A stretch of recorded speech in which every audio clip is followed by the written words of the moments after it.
So two things. First, when you were asking about the speed, the perception for me is like the minute it starts showing something, that's why I said 2 seconds. That's for me like, okay, something's working. So just a clarification. And the second one, on the Lighthouse, I ask at my work, because I'm not on the technical side, I'm a project manager, but I try to learn as much as possible. And I was asking them, like, hey, because I run our website and our score was not good. And I was like, hey, should we be, looking at this, or like how important it is to be in a good score of Lighthouse? And they're like, well, we are retail and it's not quite a good fit for us.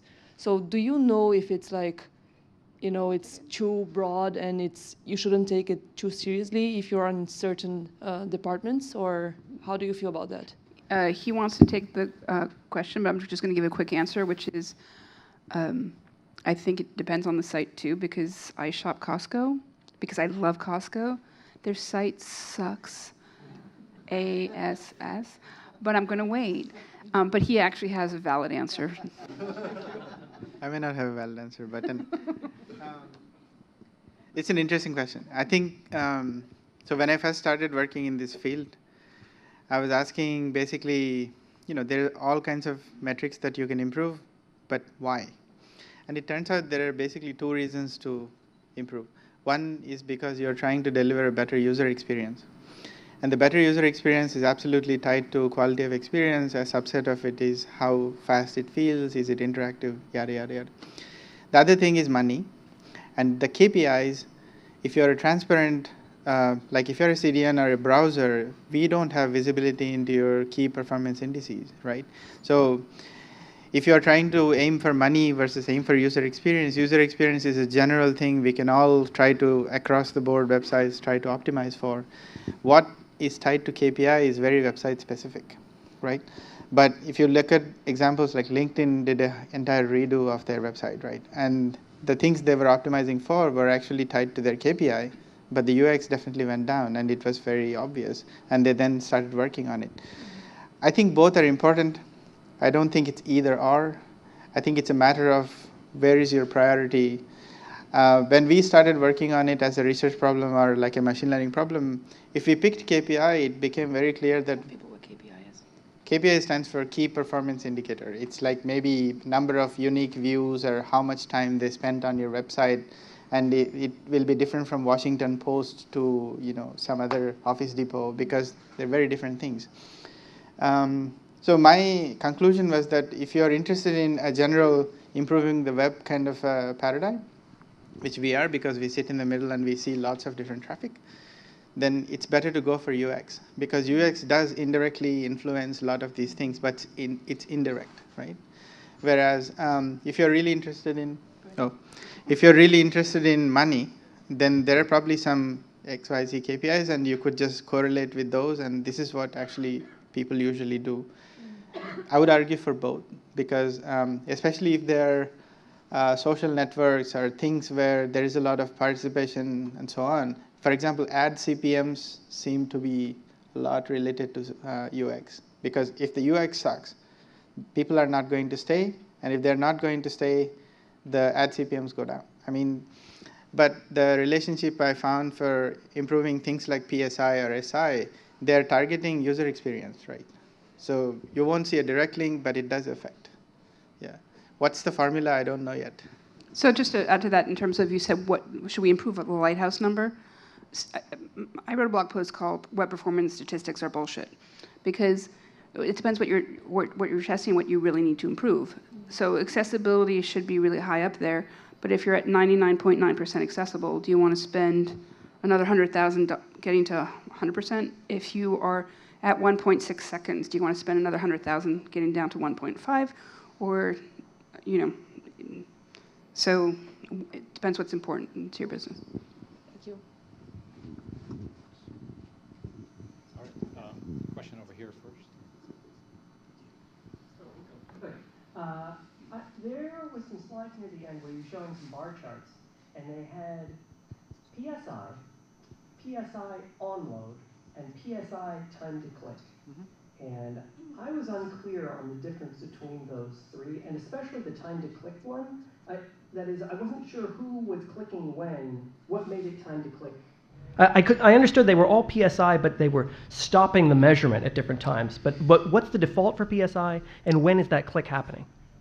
Good question. So when I went and talked to Paul, I guess last year, 2016, yeah, 2016, we had not figured out that there is this, I have gotten good enough information time point, like the perceived load time. I did not recognize that at that time, and we were essentially integrating all the way to visual complete. Both speed index and perceptual speed index integrate all the way to visual complete. Because the assumption is that something loaded, and then if nothing is changing, really there is zero change happening, so adding zeros doesn't change anything. But in reality, that's not true. Right? All kinds of junk is happening after the certain time. And there are carousels, there are pop-ups happening, there are all kinds of stuff post-download people put in, which do affect these numbers. And that's what we had come to realize. So when I'm saying PSI underscore something, I'm saying that I'm basically summing up to that point. And if you change that time point, it seems to produce different variants of speed index and PSI.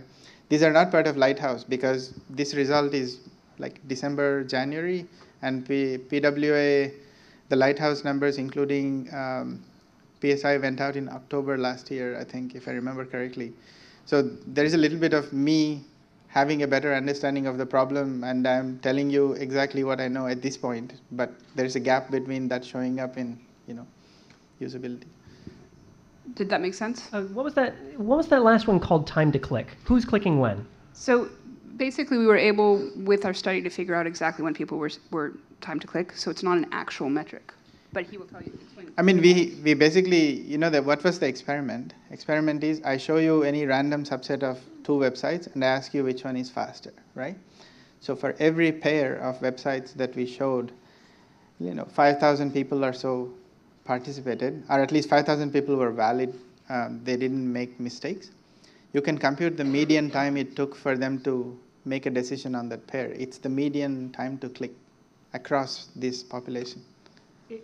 I guess what's confusing me about it is that time to click is a comparison number between 2 websites. Correct. A website by itself doesn't have a time to click. Good. This is actually a very good point, right? I'm very happy you picked that up. That's why we're doing study number 2, because I had the same argument. No, so there are 2 ways to think about it. I think if you're making a relative comparison, let's say you are pushing a new version of the website, and you're trying to decide which one is better, then there is a comparative number, and there will be a time to click that's relevant. So in an A/B testing format, that's the thing to use. If you're saying, okay, I've got this website and I need to decide the PSI underscore onload, we are saying it's a reasonable proxy to use. It's not as accurate, but it's close enough, right? Onload is a single video or single web page measure. So we've supplied both. If you're making an A/B test where you're trying to decide old version versus new version, we suggest that go with where people seem to make this decision, the time to click. And if you are just trying to decide on a single website, you can take endpoint and onload. I think it's phenomenological because a lot of the UX elements that are causing this visual jank or jitter tend to be just triggered by onload. So just cutting it there seems to denoise all the stuff that happens. I mean, that's the little explanation I have. But both are useful. Thank you. Yeah, so I kind of have a related question. On the first graph, the one with the blue and the red lines, where you're taking the integral, and you said it didn't account for the shifts or the jitters or whatever. What was the percentage then? What was on the y-axis? Everyone wants to talk to you, and no one wants to talk to me. I don't think that's true. She's much more entertaining, just so you know. I think they just didn't understand what I said. So I apologize. Y-axis is it's 100 when everything has loaded. It's visual completion percentage. So if nothing has loaded, it's 0. If everything has loaded, it's 100. And that's why I was giving this mental example where if you tried the website 100 times and it loaded right on the dot at 0, then it will go to 100 and just stay there because it has loaded fully, right? But if you just looked at the image data when you were calculating that percentage, if it was like, okay, 0% means completely white, 100% means completely loaded, Let me explain it to you in how I understand it, because I'm not as smart as him. So maybe I can explain it at my level, which is way below your level. So PSI and SI, let's say a site takes 5 seconds to load. So there's a picture taken of the site 10 times per second. If for the first 4 seconds there's nothing on the screen, so at that point you have a SI or PSI of 4,000. And then in that last second, there's 10 pictures taken. So at every of those every 100 milliseconds, the first one, let's say, goes to 25%, so you get a 750, a 75 for that one. And then the next one, it's at 40%, so you get 60 for that one. And so you'll get less than 1,000 for that last second. So it's basically calculating every 100 milliseconds what percentage is complete and giving you up to 100 points. And so you want to get a lower score. Does that make sense? I think so. Okay. So when it didn't matter if the elements moved, essentially. It was all about the color content of the image. When you had, for SI, if an image was up here and moved down here, it didn't change it. It didn't change. Right, Just like that's that the point black of that square, black. Okay. if it was black here and white here, and then all of a sudden it was black on the bottom and Right. white on top, it didn't change. Whereas PSI would say, hey, this one pixel changed, this other pixel did not. So what percentage of the pixels actually changed? Now it all makes sense. Okay. So people call it jank. I mean, some people call it jank. There are many cases where ads come and push the thing down and then they go away and it's really annoying. And things like that, it wasn't catching because it's not sensitive to it. And I was saying that, look, I can see that it's moving, why are you not penalizing? So we were trying to fix it in the equation. But there's a huge percentage of people who think the page is loaded when it starts loading, and don't actually wait until visual. I mean, almost no one waited until visually complete. They wait until a certain point. So for some people, that jank didn't bother them because they think the page is loaded and jank is just a normal thing. So we're trying to measure, is that jank annoying, or is that jank something that people are so accustomed to, it's not a bad user experience? I think it is a bad user experience, but... Just like to tack one last thing on, like when YouTube, like they'd wait when your first video was loaded, you'd be like, oh sweet, it's loaded, I'll click, and then it would jump down and make you click on the ad. Exactly. That was it. Are there other questions, or? Any other questions? Okay, go for it. I'm interested, if you're going to go about tracking the perceived performance. It's your speaker and my speaker kind of. I'm sitting like right next to it. I'll just get further from a speaker. If you're going to track improving the perceived performance index of a web application over time, and you wanted to automate that, not even necessarily just for initial load, but maybe for other parts of navigating through the application? Yeah, just open-ended. Where would you start? Where would we start? So Can I say where we start? Get rid of half your frameworks and get rid of half your code. Sorry, and optimize your images. That's where I would start. But the keyword was automated. Automated? Automatically get. Oh, so this is a good place for us to plug our company. Okay. We do it on the fly at our company. That's actually what we do for people. yeah, so people like me are in the place where I'm working because this is what we do. Basically, it's like stuff comes in, goes out, and it's all squeezed out. Did you pay him? No. So, I don't know you, just. So that, I mean, there are services, right? So if people are very happy sending a little box in a giant thing, there are people like us that are happy to custom build it on the fly. And so this domain used to work based on lots of rules. Lots of little professional services where somebody sits there and does all this tweaking, and I really hated it. So what we ended up doing is to essentially try to figure out how to do it automatically. What I understood, so initially when I started working in this domain, my interest was essentially really figuring out automatically how to change the image so that you can't tell the difference, but the bit depth is completely changed. So there is a commercial product out there, and there are one paper in ACM, one paper in IEEE that I have written. I am a vision guy. I mean, it was an interesting problem. But what that taught me is that I said when I was done with it, I was trying to understand what did it actually change. that brought me to the question of, okay, so if we are trying to do images smaller, obviously I'm trying to improve something on the endpoint. That led me to ask, like, okay, if I'm improving speed, what should I measure it by? At that point in 2014, I was told I should go by onload. And when I started to dig, I'm not a good person. When I start digging, I'm like, this is not really reflecting. So we started to go into, okay, what else should be measured? I think at this point, we have a really interesting quantitative framework where we can do A/B testing. Probably in 6 to 12 months, we should be able to completely automate A/B testing, because we have a very interesting quantitative framework where we can do this. And a lot of the work is in open web, because we don't have a way to make money off of it, and I would rather that people benefit from that. And understanding what good quality of experience is such a general case. Like KPIs might change, but UX is the same. So I feel like it should be in the open. So we have kept it completely open. All the data for this study is in the open. All the models are open. You can go run the Python code. But looking out, what I'm also starting to realize is that it's not just the speed. I think it's about speed, interactivity. There are like modals or pop-ups that you put in. When do you put in? And if you think about it, like if I showed her a website, she would write a paragraph about, okay, there was this pop-up here, there was this modal change, and it had this thing, and it was before onload.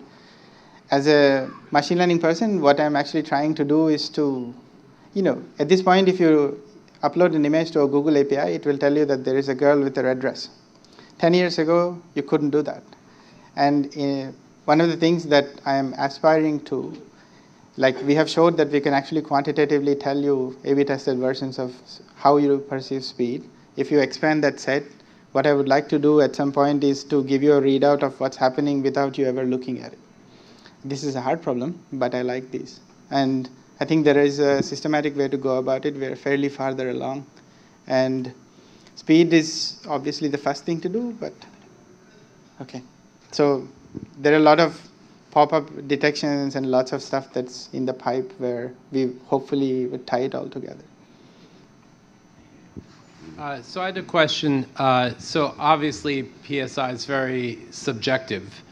So imagine this situation where you have, say, 3 minutes to page load, 5 minutes to everything being painted, or seconds, I'm sorry. Seconds, okay. Yeah, let's be more realistic. So 3 seconds to page load, 5 seconds to everything being painted, and maybe another 5 seconds before all the event listeners have been wired up.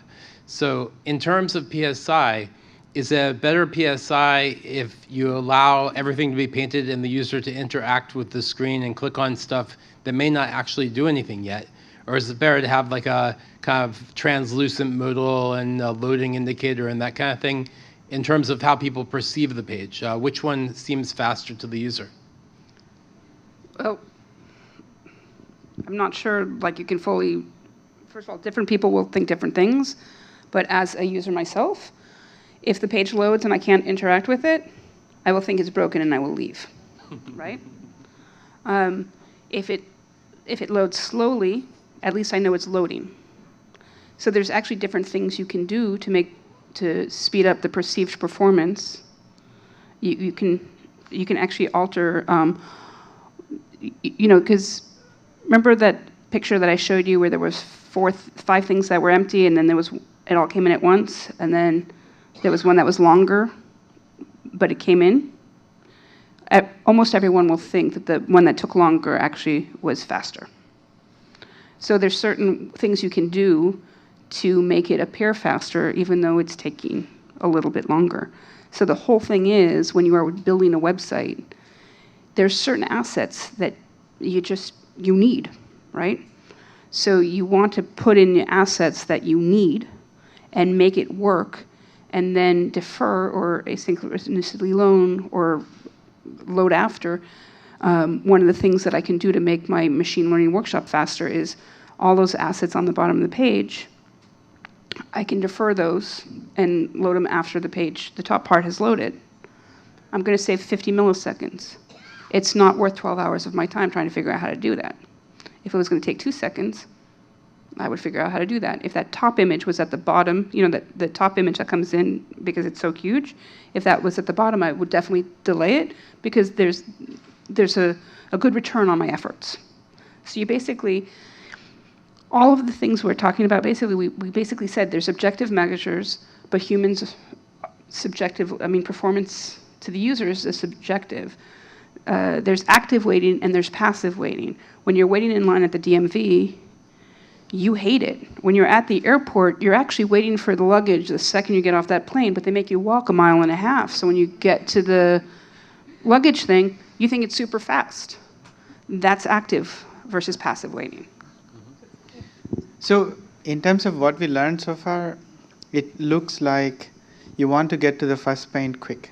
That seems to be something. I mean, the fact that render is up there tells you, and if you look at the PWA Lighthouse measures, the first visual change, which is essentially proxy for render, is an important measure. The restaurant serving thing is probably a good analogy I use. You probably want to know what your guest needs to get going, and you want to get that to the table fast. But you don't need to give everything right there, because obviously a user experience is like a dance, right? You're trying to create a certain experience coming to the website, and you don't want to deliver it all in one piece. There is a rhythm to it. But I think you want to get started as soon as possible so that the initial thing is as short as possible. And after that, you need to serve a steady diet so that people don't feel like there are large gaps. And everything we showed here is just about above fold. There could be a lot of things that are going on below fold that tend to push things like visual complete and on-load much further out. What we are saying is that above fold things need to get done really quickly. It's like the first course you serve. And then after that, interactivity and optimizing for other things matter. If you can do it because you have a really good understanding of how your users interact with your user base, absolutely do it. If you don't know, there are companies like us and there are other companies out there. What they do is, we can see how people are interacting, and we have machine learning code that essentially understands that pattern and optimizes it automatically. Either way, what you want to do is to know what they want and prioritize it ahead. And then it's like you're just changing the order of serving, right? So speaking of waiting at the airport, I know you have a talk in Atlanta tomorrow. I have a flight in 1.5 hours. Right. So maybe we can have a round of applause for our speakers.